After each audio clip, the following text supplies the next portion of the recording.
Hello மக்களே, எல்லோருக்கும் என் இனிய வணக்கம். எல்லாரும் எப்படி இருக்கீங்க? நல்லா இருப்பீங்கன்னு நம்புறேன். நாம இன்னைக்கு பார்க்க போறது பருப்பு தோசை அண்ட் அதுக்கு சூட்டபிளா சூப்பரான ஒரு டொமேட்டோ சட்னி. இந்த தக்காளி சட்னி பார்த்தீங்கன்னா என் ஹஸ்பண்ட் நான் சொன்ன ரெசிபியை தப்பா செஞ்சதுனால வந்தது தான். ஆனால் டேஸ்ட் வைஸ் ரொம்பவே நல்லா இருந்துச்சுங்க. அதனால நான் இந்த ரெசிபியை எனக்கு பிடிச்ச மாதிரி கொஞ்சம் மாற்றி செய்ய ஆரம்பிச்சிட்டேன். அந்த டொமேட்டோ சட்னியும் பருப்பு தோசையும் எப்படி செய்யலான்னு பார்க்கலாம் வாங்க. பருப்பு தோசை செய்யறதுக்கு ஒரு பாத்திரத்துல 1 கப் அளவு அரிசி சேர்த்துக்கலாம். நான் இட்லி அரிசி எடுத்திருக்கேன், நீங்க பச்சை அரிசினாலும் சேர்த்துக்கலாம். இப்போ 3/4 கப் அளவுக்கு பருப்பு சேர்த்துக்கலாம். அடுத்ததா கடலைப்பருப்பு 3/4 கப் அளவுக்கு சேர்த்துக்கலாம். அடுத்ததா சிறுபருப்பு ஒரு 1/4 கப் அளவுக்கு நான் சேர்த்திருக்கேன். உங்களுக்கு வேணும்னா 1/2 கப் அளவுக்கு சேர்த்துக்கலாம். அடுத்ததா உளுத்தம்பருப்பு 3/4 கப் அளவுக்கு சேர்த்துக்கிறேன். இது கூடவே 1/4 ஸ்பூன் அளவுக்கு மிளகு சேர்த்துக்கலாம். நெக்ஸ்ட் காஞ்ச மிளகாய் ஒரு 3 சேர்த்துக்கிறேன். ஒரு 1/4 ஸ்பூன் அளவுக்கு சீரகம் சேர்த்துக்கலாம். ஒரு 1/4 ஸ்பூன் அளவுக்கு சோம்பு சேர்த்துக்கலாம். 2 பிஞ்ச் அளவுக்கு மட்டும் வெந்தயம் சேர்த்துக்கலாம். இப்போ இது எல்லாத்தையும் நல்லா ஒரு 2 to 3 டைம்ஸ் கழுவிட்டு அதுக்கப்புறமா ஊற வச்சுக்கலாம். ஒரு 4 ஹவர்ஸுக்கு நல்லா ஊற வைங்க. அப்போதான் அந்த கடலைப்பருப்புலாம் நல்லா மசிஞ்சு மாவாக வரும். இப்போ பார்த்தீங்கன்னாவே தெரியும், இந்த பருப்பெல்லாம் நல்லா ஊறி ரெடியாக இருக்குது. ஸோ இது ஒரு மிக்சியில் மாற்றிக்கலாம். இது கூடவே பார்த்தீங்கன்னா ஒரு துண்டு இஞ்சி, 2 பல்லு பூண்டு, 1/4 ஸ்பூன் மஞ்சள், 1 ஸ்பூன் உப்பு எல்லாம் சேர்த்து மிக்சியில் நல்லா அரைச்சி எடுத்துக்கலாம். நல்லா ஃபைனாக அரைச்சிக்கலாம். நான் இதை தோசையாக செய்ய போகிறேன் அப்படிங்கிறதுனால நல்லா ஃபைனாக அரைச்சிருக்கேன். இதுவே நீங்கள் அடையாக செய்ய போகிறீங்க அப்படின்னா கொஞ்சம் குறைன்னு அரைச்சிக்கோங்க. மீதி இருக்க பருப்பையும் போட்டு அரைச்சிட்டு இதை ஒரு பாத்திரத்தில் நான் மாற்றிருக்கேன். இப்போ இந்த மாவை ஒரு 4 ஹவர்ஸ்க்கு டிஸ்டர்ப் பண்ணாமல் அப்படியே வச்சுருங்க. கொஞ்சம் நல்லா புளிச்சு வந்தால் தோசை நல்லாவே வரும். இப்போ பார்த்தீங்கன்னா ஒரு 4 ஹவர்ஸ் கழித்து மாவு நல்லாவே புளிச்சு வந்திருக்கு. இந்த மாவு கூடவே பார்த்தீங்கன்னா 3 கருவேப்பிலை இலையை பிச்சு சேர்த்துருக்கேன். ஒரு 1/4 ஸ்பூன் அளவுக்கு சீரகம் சேர்த்துருக்கேன். 1/2 ஸ்பூன் அளவுக்கு உப்பும் சேர்த்துருக்கேன். ஆல்ரெடி மாவு அரைக்கும் போதே நம்ம 1 ஸ்பூன் அளவுக்கு உப்பு சேர்த்துருக்கோம். ஸோ அதனால இப்போ ஒரு 1/2 ஸ்பூன் அளவுக்கு உப்பு சேர்த்துக்கிறேன். கூடவே ஒரு 1/2 கப் அளவுக்கு தண்ணியும் சேர்த்துக்கிறேன்.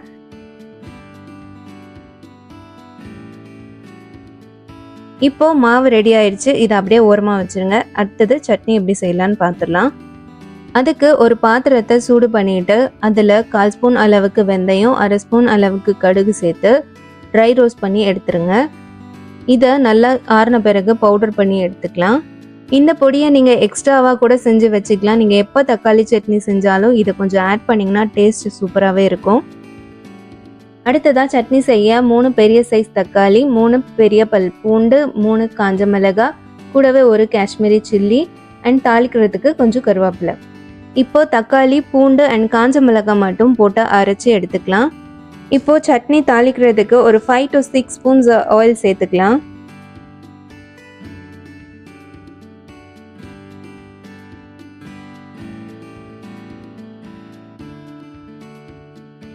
ஆயில் நல்லா காஞ்ச பிறகு ஒரு 1/2 ஸ்பூன் அளவுக்கு கடுகு சேர்த்துக்கலாம். 1/2 ஸ்பூன் அளவுக்கு சீரகம் சேர்த்துக்கலாம்.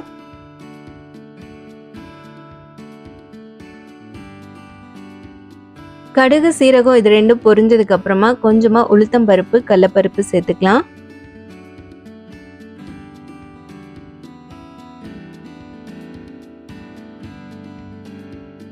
இப்போ இது எல்லாமே நல்லா பொரிஞ்சு வந்ததுக்கு அப்புறமா கொஞ்சமா கருவேப்பிலை சேர்த்துக்கிறேன். இப்போ நம்ம அரைச்சி வச்சிருக்க தக்காளி அண்ட் மிளகாய் பேஸ்ட்டை சேர்த்துக்கிறேன்.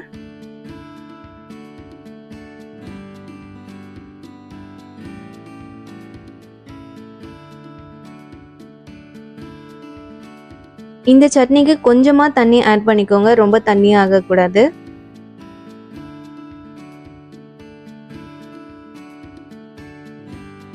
இது கூடவே ஒரு 1/4 ஸ்பூன் அளவுக்கு மஞ்சத்தூள் சேர்த்துக்கிறேன். சட்னிக்கு தேவையான அளவுக்கு உப்பு சேர்த்துருக்கேன். இது எல்லாத்தையும் நல்லா மிக்ஸ் பண்ணிட்டு ஒரு மூடி போட்டு நல்லா கொதிக்க விட்டுருங்க. இப்போ இந்த சட்னி நல்லா கொதிச்சு அந்த பச்சை வாசனை போய் கொஞ்சம் திக்காகி வரட்டும். பக்கத்துலேயே இன்னொரு அடுப்பில் தோசை பேன் வச்சுக்கலாம். ஸோ நம்ம அரைச்சி வச்சுருக்கேன் அந்த பருப்பு அடை மாவை இதில் ஊற்றிக்கலாம்.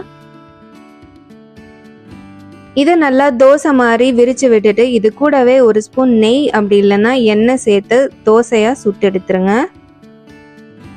இந்த பருப்பு தோசைக்கு நம்ம தக்காளி சட்னி தான் செய்யணும்னு அவசியம் கிடையாது. கார சட்னி, தேங்காய் சட்னி, அவியல் எது வேணாலும் வச்சு சாப்பிட்லாம், நல்லாயிருக்கும். எனக்கு இந்த பருப்பு தோசைக்கு கொஞ்சம் காரமாக புளிப்பாக இருந்தால் பிடிக்கும். ஸோ அதனால் நான் தக்காளி சட்னி செஞ்சுருக்கேன்.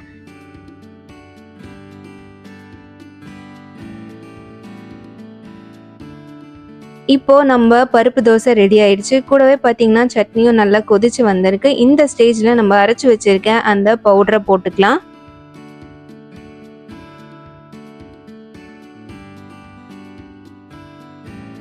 ஒரு 2 to 3 minutes இது நல்லா கொதிச்சு வரட்டும். அதுக்கப்புறமா ஸ்டவ் ஆஃப் பண்ணிட்டு சர்வ் பண்ணிடலாம். நான் செஞ்ச இந்த ரெசிபி ரெண்டுமே ரொம்பவே நல்லா இருந்தது. அண்ட் நீங்களும் இதை ட்ரை பண்ணி பாருங்கள், உங்களுக்கும் கண்டிப்பாக பிடிக்கும். முக்கியமாக இந்த தக்காளி சட்னியை மஸ்ட் ட்ரைன்னு சொல்லுவாங்க. ஏன்னா இது ஒரு குயிக் அண்ட் ஈஸி ரெசிபி. அதுவும் இல்லாமல் டேஸ்ட் வைஸ் செம்ம தூளாக இருக்கும். இதை நீங்கள் இட்லி அண்ட் தோசை கூட வச்சு சாப்பிட்லாம், அட்டகாசமாக இருக்கும். ட்ரை பண்ணி பார்த்துட்டு எனக்கு கமெண்ட் செக்ஷனில் மறக்காமல் சொல்லுங்கள். இந்த வீடியோ உங்களுக்கு பிடிச்சிருக்கோன்னு நான் நினைக்கிறேன். ஸோ மறக்காமல் லைக் பண்ணுங்கள், ஃப்ரெண்ட்ஸ் அண்ட் ஃபேமிலியோடு ஷேர் பண்ணுங்கள். முக்கியமாக சப்ஸ்கிரைப் பண்ண மறந்துடாதீங்க. மீண்டும் உங்களை இன்னொரு இன்ட்ரெஸ்டிங்கான வீடியோவில் சந்திக்கிற வரைக்கும் டாடா பாய் ஃப்ரம் பிறை.